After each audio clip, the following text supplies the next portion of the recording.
AP మాజీ ఉప ముఖ్యమంత్రి ధర్మాన కృష్ణదాస్ పిఏ ఇంటిపై ఏసీబీ అధికారుల దాడికి సంబంధించిన బ్రేకింగ్ న్యూస్ చూస్తున్నాం. కృష్ణదాస్ మాజీ పిఏ మురళి ఇంటిపై ఏసీబీ అధికారులు దాడి చేశారు. పిఏ గొండు మురళి ఇంట్లో ఏసీబీ అధికారుల దాడులు కొనసాగుతున్నాయి. శ్రీకాకుళం జిల్లా జలుమూరు అలాగే లింగనాయుడుపేటలో ఈ దాడులు జరుగుతున్నాయి. శ్రీకాకుళం విశాఖపట్నంలో బంధువుల ఇళ్లలోనూ సోదాలు చేస్తున్నారు. 100 కోట్లకు పైగా ఆదాయానికి మించిన ఆస్తులున్నట్లుగా గుర్తించారు అధికారులు. ఇక ఆదాయానికి మించి ఆస్తులు కలిగి ఉన్నారన్న పక్కా సమాచారంతో గొండు మురళి సారవకోట పిహెచ్సిలో ప్రస్తుతం ల్యాబ్ అసిస్టెంట్గా పనిచేస్తున్నాడు. ఈ నేపథ్యంలో ఆయనపై ఏసీబీ అధికారులు దాడి చేస్తున్నారు. మాజీ ఉప ముఖ్యమంత్రి ధర్మాన కృష్ణదాస్ పిఏగా పనిచేశాడు గొండు మురళి. ఆదాయానికి మించి ఆస్తులు కలిగి ఉన్నాడనే నెపంతో ఆయన ఇంటిపై బంధువుల ఇళ్లపై దాడి జరుగుతుంది. శ్రీకాకుళం విశాఖపట్నంలో ఏకకాలంలో ఈ దాడులు కొనసాగుతున్నాయి. 100 కోట్లకు పైగా ఆదాయానికి మించి ఆస్తులు కలిగి ఉన్నారన్న సమాచారంతో రైడ్ చేస్తున్నారు ఏసీబీ అధికారులు. ప్రస్తుతం ఆయన సారవకోట పిహెచ్సిలో అసిస్టెంట్గా పనిచేస్తున్నాడు. డిప్యూటేషన్పై మాజీ ఉప ముఖ్యమంత్రి ధర్మాన కృష్ణదాస్ దగ్గర ఆయన పిఏగా పనిచేస్తున్నారు. అయితే పిఏ గొండు మురళి ఆదాయానికి మించి ఆస్తులు కలిగి ఉన్నాడన్న పక్కా సమాచారంతోనే ఈ దాడులు జరుగుతున్నట్టుగా తెలుస్తుంది. మీరు చూస్తున్న దృశ్యాలు శ్రీకాకుళం విశాఖపట్నంలోని ఆయన ఇల్లు, ఆయన బంధువుల ఇళ్లలో ఏకకాలంలో దాడులు చేస్తున్నారు ఏసీబీ అధికారులు. గొండు మురళి సారవకోట పిహెచ్సిలో ల్యాబ్ అసిస్టెంట్గా పనిచేస్తున్నారు. రైట్, ఎస్, మీరు చూస్తున్న దృశ్యాలు మురళి మాజీ ఉప ముఖ్యమంత్రి మురళి కృష్ణదాస్ పిఏ మురళి ఇంట్లో జరుగుతున్నటువంటి ఏసీబీ దాడులకు సంబంధించిన దృశ్యాలవి. మురళి ఇంట్లో ప్రస్తుతం ఏసీబీ అధికారులు ఏకకాలంలో దాడులు చేస్తున్నారు. విశాఖ అలాగే శ్రీకాకుళం సంబంధించినటువంటి ఇళ్లలో ఆయన బంధువుల ఇళ్లలో జరుగుతున్నటువంటి ఏసీబీ అధికారుల తనిఖీలకు సంబంధించిన దృశ్యాలవి. 100 కోట్లకు పైగా ఆదాయం ఉన్నట్టుగా గుర్తించారు. అక్రమ ఆస్తులు, ఆదాయానికి మించిన అక్రమ ఆస్తులు 100 కోట్లకు పైగా దాదాపుగా ఉన్నట్టుగా పోలీసు ఏసీబీ అధికారులకు అందిన పక్కా సమాచారంతోనే ఈ రైడ్ జరుగుతున్నట్టుగా తెలుస్తోంది. మాజీ ఉప ముఖ్యమంత్రి ధర్మాన కృష్ణదాస్ పిఏగా ప్రస్తుతం గొండు మురళి ఉన్నాడు. ఆయన ల్యాబ్ అసిస్టెంట్గా పనిచేస్తున్నారు. అయితే డిప్యూటేషన్పై ఆయన కృష్ణదాస్ దగ్గర ప్రస్తుతం పనిచేస్తున్నట్టుగా తెలుస్తోంది. సారవకోట పిహెచ్సి నుంచి డిప్యూటేషన్పై కృష్ణదాస్ దగ్గర ప్రస్తుతం ఆయన పనిచేస్తున్నారు. ఎస్, మా కరెస్పాండెంట్ సత్యనాయుడు జాయిన్ అవుతున్నారు. సత్యనాయుడు, మాజీ ఉప ముఖ్యమంత్రి ధర్మాన కృష్ణదాస్ పిఏ గొండు మురళి ఇంట్లో ఏసీబీ అధికారులు ప్రస్తుతం దాడి సాగిస్తున్నట్టుగా తెలుస్తుంది. ఏకకాలంలో విశాఖ అలాగే శ్రీకాకుళంలో ఈ ఏసీబీ రైడ్స్ కొనసాగుతున్నట్టుగా తెలుస్తుంది. మీ దగ్గర ఉన్న సమాచారం ఏంటి? ఏసీబీ అధికారులు ఎలాంటి ఇన్ఫర్మేషన్తో ప్రస్తుతం ఈ రైడ్స్ కొనసాగిస్తున్నారు?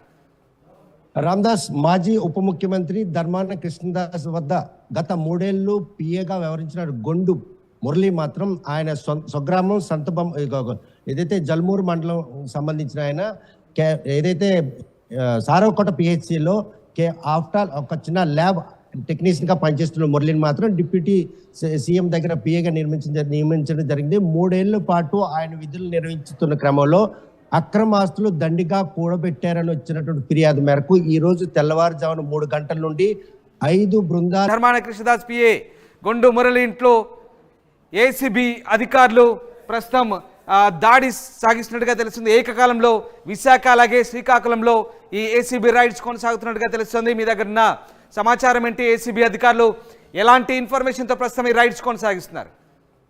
రామదాస్ మాజీ ఉప ముఖ్యమంత్రి ధర్మాన కృష్ణదాస్ వద్ద గత 3 ఏళ్లు పిఏగా వ్యవహరించిన గొండు మురళి మాత్రం ఆయన స్వగ్రామం సంతబం ఏదైతే జల్మూరు మండలం సంబంధించిన ఆయన ఏదైతే సారవకోట పిహెచ్సిలో ఆఫ్టర్ ఒక చిన్న ల్యాబ్ టెక్నీషియన్గా పనిచేస్తున్న మురళిని మాత్రం డిప్యూటీ సీఎం దగ్గర పిఏగా నియమించడం జరిగింది. 3 ఏళ్ల పాటు ఆయన విధులు నిర్వహిస్తున్న క్రమంలో అక్రమ ఆస్తులు దండిగా కూడబెట్టారని వచ్చినటువంటి ఫిర్యాదు మేరకు ఈ రోజు తెల్లవారుజామున 3 గంటల నుండి 5 బృందాలు ఏసీబీ అధికారులు విడిపోయి జలుమూరు సారవకోటతో పాటు ఇటు కోటబొమ్మాలి అదేవిధంగా శ్రీకాకుళం జిల్లాలో ఆయన సొంత ఇల్లు అదేవిధంగా వైజాగ్లో వాళ్ళ బంధువులు ఏకకాలంలో 50 మంది అంటే 5 సిఐలు ఒక డిఎస్పీ నేతృత్వంలో ఈ రైడ్లు జరుగుతున్నాయి. ఈ రైడ్లో మాత్రం ఇప్పటికే పెద్ద మొత్తంలో ఆయన పేరున చాలా ఇల్లున్నాయి, అది ఫ్లాట్లు ఉన్నాయి, అదేవిధంగా భూములు కొనుగోలు కూడా జరిగిన డాక్యుమెంట్ ఎవిడెన్స్ కూడా దొరికింది.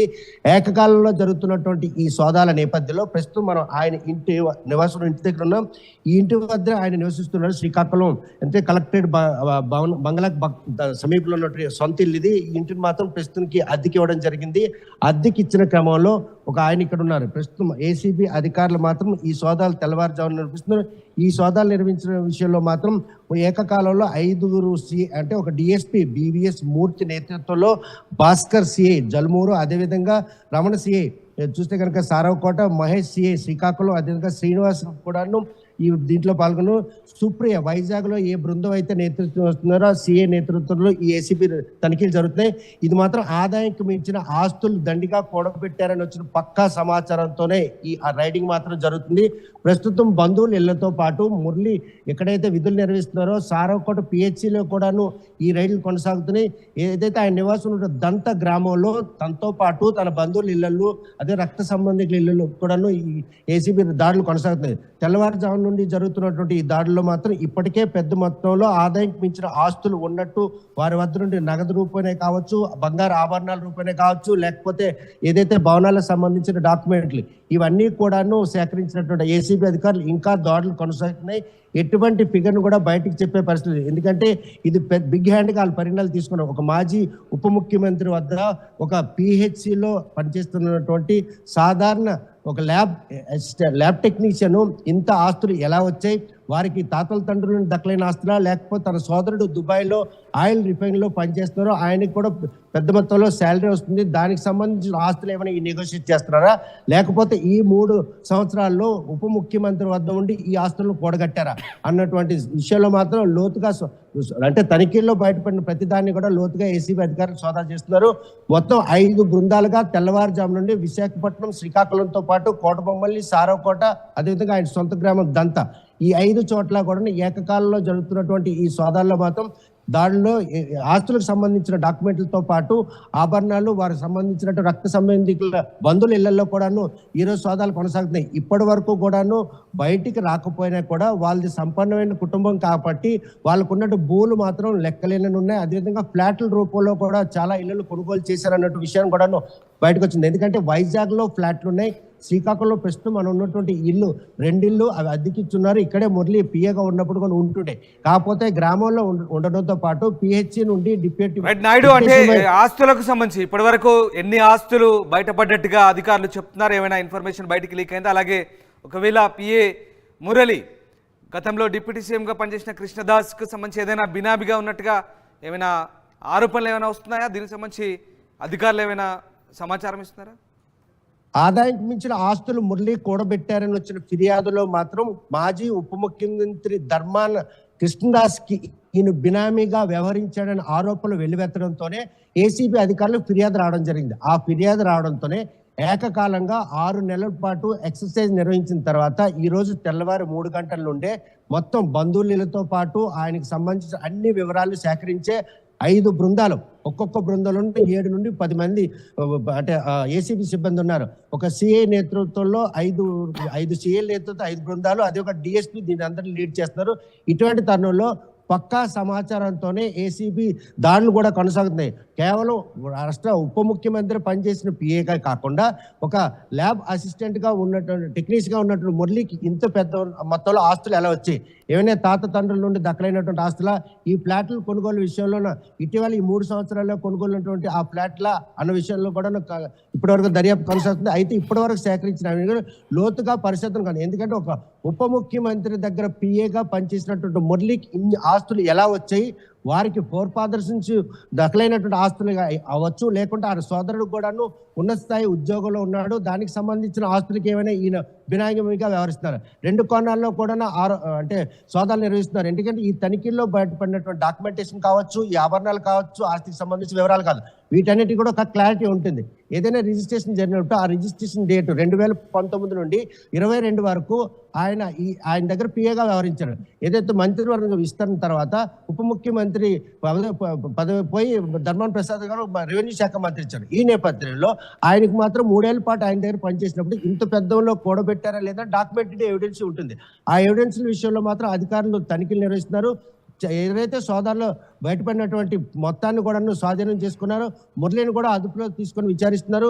ఈ 5 చోట్ల నిర్వహిస్తున్నటువంటి దాడుల్లో మాత్రం పెద్ద మొత్తంలో ఆస్తికి సంబంధించిన డాక్యుమెంట్లతో పాటు ఆయన కొనుగోలు చేసినట్టు ఫ్లాట్లు కూడా బయటకు వచ్చినాయి. వీటికి సంబంధించిన ఏదైతే ఆస్తికి సంబంధించిన అంచనాలు రూపొందించడంలో మాత్రం ఏసీబీ అధికారులు నిమగ్నమై ఉన్నారు. ఏదైతే ఆదాయం మించిన ఆస్తులు కాబట్టి దీన్ని బయటికి చెప్పాలంటే పక్కా సాక్ష్యాధారాలతో చెప్పాలి. ఆ డాక్యుమెంట్ ఎవిడెన్స్ వెరిఫికేషన్ చేసిన తర్వాత దాని వర్త్ ఎంత ఉంటుందో, ఒకవేళ భూములు కనుక కొనుగోలు చేస్తే వాటికి సంబంధించినటువంటి వర్తను కూడా క్రైటీరియా తీసుకుంటారు. అదేవిధంగా ఆస్తులకు సంబంధించినటువంటి వివరాలు కూడా క్రైటీరియా. ఈ ఇన్ని కోణాల్లో కూడా ఏసీబీ అధికారులు ఆచితూచి ముందుకెళ్లే పరిస్థితి. ఎందుకంటే ఒక రాష్ట్ర ఉప ముఖ్యమంత్రి వద్ద 3 ఏళ్లుగా పనిచేస్తున్నటువంటి ఒక ల్యాబ్ టెక్నీషియన్ కి ఇంత పెద్దలో ఆదాయం మించిన ఆస్తులు ఎలా వచ్చాయన్నటువంటి ప్రశ్న ఉత్పన్నమైంది. ఆయన మీద ఫిర్యాదు రావడంతోనే ఏసీబీ అధికారులు మాత్రం ఈ దాడులు కొనసాగిస్తున్నారు. ఇప్పటివరకు ఇంకా దాడులు కొనసాగిస్తున్నారు. పట్టుబడినటువంటి ఆస్తుల వివరాలు మాత్రం అంచనాలు వేసేందుకు సిద్ధమవుతారు. Ramadas. Right, yes, thank you Naidu, thanks for the update. మాజీ ఉప ముఖ్యమంత్రి ధర్మాన కృష్ణదాస్ పిఏ గొండు మురళి ఇంట్లో ఏసీబీ అధికారులు దాడులు చేసినప్పుడు విస్తుగోలిపై అనేక అంశాలు బయటకు వచ్చాయి. 100 కోట్లకు పైగా ఆస్తులు కూడా పెట్టినట్టు తెలిసింది. ఒక పిఏ, ఒక సాధారణ పిఏ 100 కోట్లకు పైగా ఆస్తులకు ఎలా ఎగబాకాడనేది ప్రస్తుతం అధికారుల మదిలో తెలుస్తున్న ప్రశ్న. మొత్తం మీద అటు శ్రీకాకుళం, విశాఖపట్నంలో ఆయన బంధువుల ఇళ్లపై కూడా ఏకకాలంలో దాడులు నిర్వహించి ప్రస్తుతం సోదాలు కొనసాగిస్తున్నారు. ఈయన ఉప ముఖ్యమంత్రి, గతంలో మాజీ ఉప ముఖ్యమంత్రి ధర్మాన కృష్ణదాస్ దగ్గర పనిచేసినప్పుడు ఈ ఆస్తులు కూడబెట్టాడా లేదా ఆయనకు బినామీగా వ్యవహరించాడా అనే ఆరోపణలు వచ్చిన నేపథ్యంలో ప్రస్తుతం ఈ దాడులు అయితే ఇంకా కంటిన్యూగా సోదాలు కొనసాగుతున్నాయి. పూర్తి వివరాలను ఏసీబీ అధికారుల త్వరలో వెల్లడించారు.